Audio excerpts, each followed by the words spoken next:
Hello, grade 12 scholars, it's Ms. Novak, and we are ready to start lesson 41 of week 9 of your ELA Distance Learning. What can we expect from these videos? I'm pretty sure you could repeat this back to me at this point, but just in case, note that each video is going to be different. You'll have a list of materials and resources for this lesson. I'll move through an overview of the day's learning. We'll work through our model. So I'll make sure to model either a writing task or a close reading move, and of course we'll preview the next day's learning. We are in day 3 of this week. Our video title is ELA G12W9 L41. We're continuing to read our Military Bases Build Communities Support Families article, and today we're actually going to reread the second half of the text more in depth and perform some analysis there. Of course, here are 3 favorite reminders. Make sure that you're penciling in time to share your learning with someone following the lesson. Next, complete the weekly fluency activity. I really like Wednesdays because it's the day that you get to read with inflection. And read the piece over twice. Inflection means changing your voice, changing your tone, all that kind of good stuff. And last but not least, 20 minutes of independent reading. And here is middle of the day, the puzzle, the thing that makes your mind go. So take 15 minutes here, see if you can solve this, think about the words or phrases that this brings to mind. Pause the video if you need to. I sure know that I would, and I have, because I'm about to reveal the answer in the next slide. The answer is foreigner. For an ear. 100%, I think that this was the hardest one. So if you answered this, hats off to you, bravo. I unfortunately did not. Let's take our spirits, lift them up, and get started with today's lesson. Now for materials and resources. Lesson 41 is on page 131 of your packet. The note catcher is on page 132. The text is still on pages 124 to 126. And of course, make sure that you have something to write with. Also know that the addition of a highlighter is a pretty good idea. Take some time to get these materials together now before we start our learning. Here's our guiding question slide. It also has our essential question put in there as well.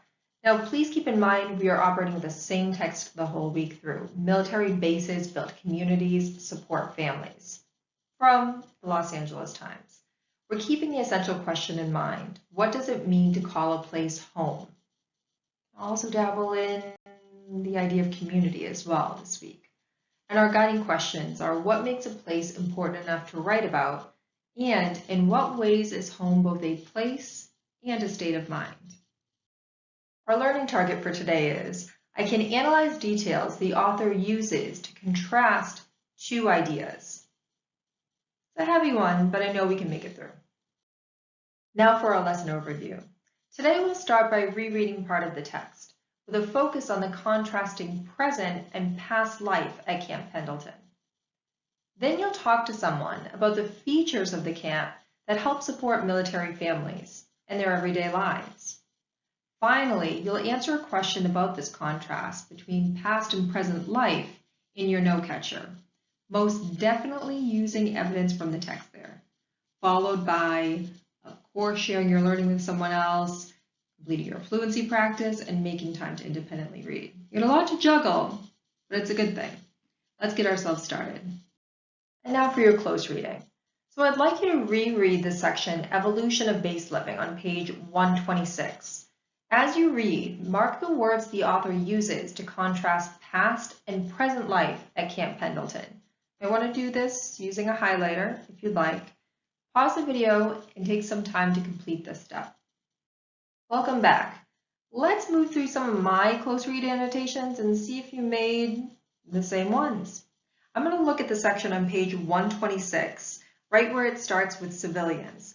I'm going to read these lines, then I'm going to show you what I lifted out. Remember, I'm looking for contrast between the past life at Camp Pendleton and the present. So civilians on bicycles are now even allowed to pedal through the base, and thousands of weekend athletes flock to the base for yearly mud run. Others come to play paintball and to bowl at Leatherneck Lanes or to ride horses. Oceanside media covers the base and the Marines closely, sending reporters overseas long after other news organizations have stopped. Of all these changes are welcome to Kelsey Kurtz, who grew up here in the 1990s when her father was in the Navy and living conditions were far more somber. Now 30, she lives on base again with her husband, Sergeant Ryan Kurtz, and their 2 children. She says, "When my father was here, it was just a workplace," Kurtz said. "Now it's a family place." All right, so for example, this first line, I see that the author uses the word now, which basically tells you it's in the present time. And this sentence here makes you believe that these activities or even these amenities, right, a word that we mentioned earlier this week, they were never present there, and most likely people weren't allowed to engage in these activities in years prior. I also want to bring up Miss Kurtz's, right, Miss Kurtz's personal anecdote here. She said that back in the day when she lived there as a young girl and her father was in the military, it was a somber place. They weren't enjoying too many family activities. It was very, very serious. And she says, again, using the word now, that it's a family place. So there's a stark contrast there. I wonder if you highlighted the same ones. Next, I'd like you to think about the following question. Are families more supported by Camp Pendleton now than they may have been in the past? While I know this might seem like a really obvious answer, try to think back to the evidence that you highlighted before, your notes and your initial thoughts, and capture your thinking maybe on the bottom of page 126. I would like you to take this thinking and turn it into a conversation afterwards, so make sure it's clear for yourself. Pause the video and take some time to complete this step. Now for the discussion part of today's lesson. So with someone at home or a friend or your classmate, answer the following question.